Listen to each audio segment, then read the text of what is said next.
नमस्कार, मेरा नाम है डॉक्टर पुरु धवन और आज इस वीडियो में हम बात करने वाले हैं कि सर्दी के मौसम में किडनी फेलियर पेशेंट को किन-किन चीज़ों का ध्यान रखना चाहिए अपने खाने-पीने के अंदर। सर्दी के मौसम आते ही हमारा खाना-पीना काफ़ी हद तक बदल जाता है।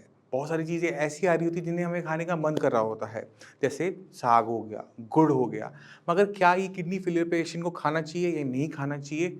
वो जानना बहुत ज़्यादा ज़रूरी हो जाता है हर एक किडनी फेलियर पेशेंट के लिए। तो चलिए शुरुआत करते हैं इस वीडियो की और समझने की कोशिश करते हैं कि हमने खाने में क्या बदलाव करने हैं और क्या खाने में बदलाव नहीं करने हैं। जब भी किसी पेशेंट की किडनी खराब होनी शुरू होती है तो किडनी की कम काम करने की वजह से बॉडी में बहुत सारा क्रिएटिनिन, यूरिया इकट्ठा होना शुरू हो जाता है।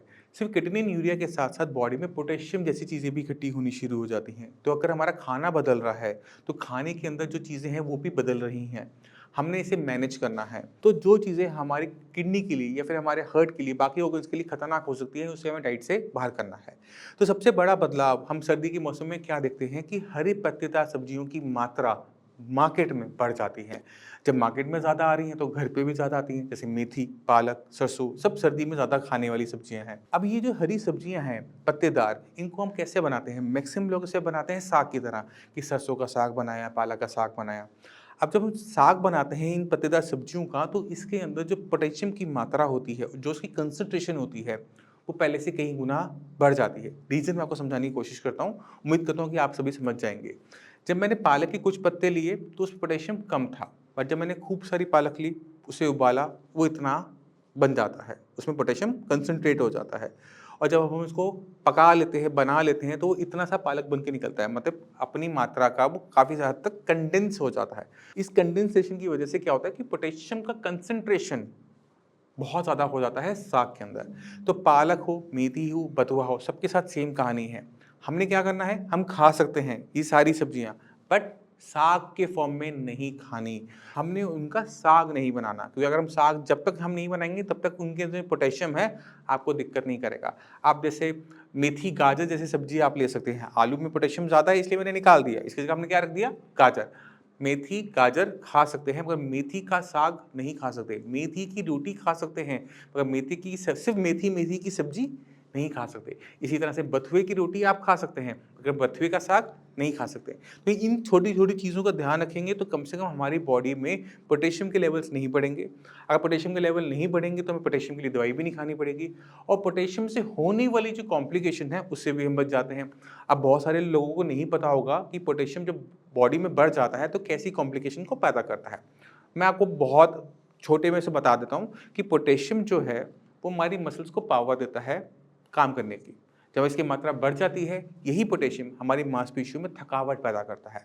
अब हमारा जो दिल है, जो हर सेकंड धड़कता है और पूरे बॉडी को ब्लड देता है, वो भी मांसपेशी का बना हुआ है। तो अगर पोटेशियम की मात्रा बढ़ेगी, वो थक जाएगा और अगर उसने काम करना बंद कर दिया तो डेथ हो जाएगी, वो भी सडन।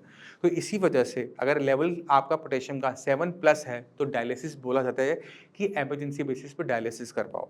और इसी पोटेशियम को ठीक रखने के लिए जो मैंने आपको बताया कि साग नहीं खाने हैं, सब्जियाँ खा सकते हो, पत्तेदार सब्जियाँ खा सकते हो, बट साग नहीं खाएँगे।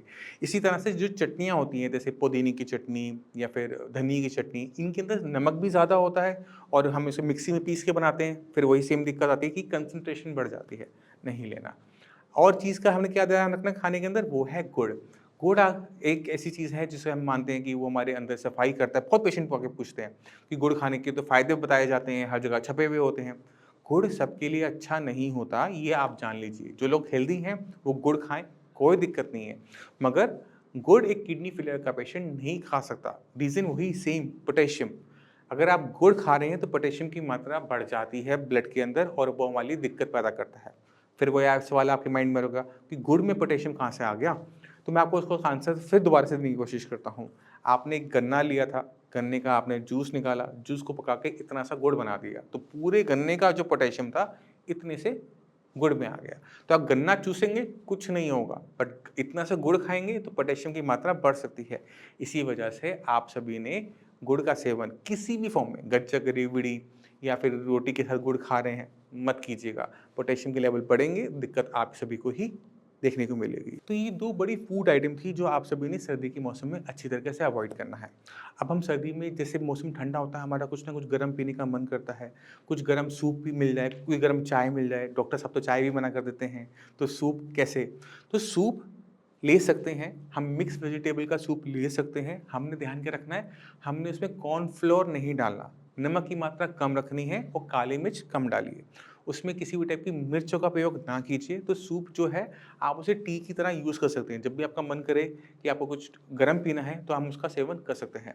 दूध हम आपको देते ही हैं कि दिन में आपने 1 कप जो दूध पीना है, आप उसे गर्म लेंगे तो आपको जो गर्माहट चाहिए शरीर के अंदर वो मिल जाती है। दूसरी जो हम गर्म आइटम यूज़ कर सकते हैं वो है चाय, मगर वो चाय पत्ती से बनी हुई नहीं है, ध्यान रखिएगा। तो चाय जो है हम बना रहे हैं पुदीने से। पुदीने की आपने 1-2 डंडी ली, आपने उसे बॉयल किया तो उसे हम मिंट टी कहते हैं। दिल्ली में बहुत मिलती है, गुड़गाँव में बड़ी महँगी मिलती है। किसी भी रेस्टोरेंट में चले जाओगे तो कॉस्टली है। तो अगर आप वही मिंट टी घर पे बनाते हो 2-4 डंडी लेके पुदीने की, उसमें पोटेशियम की मात्रा नहीं बढ़ेगी, ये पक्का है। और आपको जो गर्माहट चाहिए, वो गर्म पानी अंदर जाता हुआ चाहिए, वो भी आपको राहत में दे देगा ठंड से। तो आप इनका यूज़ कर सकते हैं अपनी सर्दियों के अंदर। चाय, कॉफ़ी और कहवा जैसी चीज़ों से आपने पूरी तरह से दूर रहना है, क्योंकि ये आपकी बॉडी में जाकर आपकी मेटाबॉलिज़्म को चेंज कर देती हैं। आपकी बॉडी में जो बाइकार्बोनेट्स आयन्स होते हैं, वो बढ़ नहीं पाते और कॉम्प्लिकेशंस बढ़ती चली जाती हैं। लेवल्स क्रिएटिनिन के बढ़ते चले जाते हैं। तो चाय, कॉफ़ी एंड कहवा और हॉट चॉकलेट आपने बिल्कुल भी सेवन नहीं करना। सर्दी के मौसम में हमें नॉन-वेज खाने का बहुत ज़्यादा मन करता है कि थोड़ा-सा चिकन हो जाए, थोड़ा-सा मटन हो जाए, थोड़ी-सी फ़िश हो जाए। तो जितनी भी नॉन-वेज फूड आइटम्स हैं, वो पूरी तरह से मना होती हैं। सिर्फ़ एक एग है, जो भी हम कंडीशनल लेते हैं। यानी अगर आपकी बॉडी में प्रोटीन की मात्रा कम है, तो आप एग्स ले सकते हैं, वो भी डॉक्टर के कहने पर। अपनी मर्ज़ी से बिल्कुल भी नहीं। अगर आपका बॉडी में प्रोटीन की मात्रा सही है, तो आप किसी भी कीमत पर नॉन-वेज आइटम नहीं लेंगे। क्यों नहीं लेंगे? क्योंकि प्रोटीन ज़्यादा आप इनटेक करेंगे, तो क्रिएटिनिन की फॉर्मेशन बॉडी में ज़्यादा होगी और वो रिपोर्टों में भी नज़र आएगी। आपको अपनी प्रोटीन की मात्रा को बहुत बैलेंस रखना होता है और प्रोटीन हमारी बॉडी में जाता रहे, इसलिए हम सारे पेशेंट्स को कहते हैं कि थोड़ी-सी मात्रा में दूध, थोड़ी मात्रा में दालें आप लेते रहें। ये जो नॉन-वेज मटीरियल है, इनके अंदर जो प्रोटीन होता है, वो कॉम्प्लेक्स होता है। बॉडी जब इसे डाइजेस्ट करती है, तो छोटे-छोटे टुकड़ों में बाँटती है और इसमें बहुत सारा वेस्ट मटीरियल निकलता है जो कि किडनी के रास्ते बाहर नहीं जा पाएगा, ब्लड में इकट्ठा हो जाएगा और कॉम्प्लिकेशन को पैदा करेगा।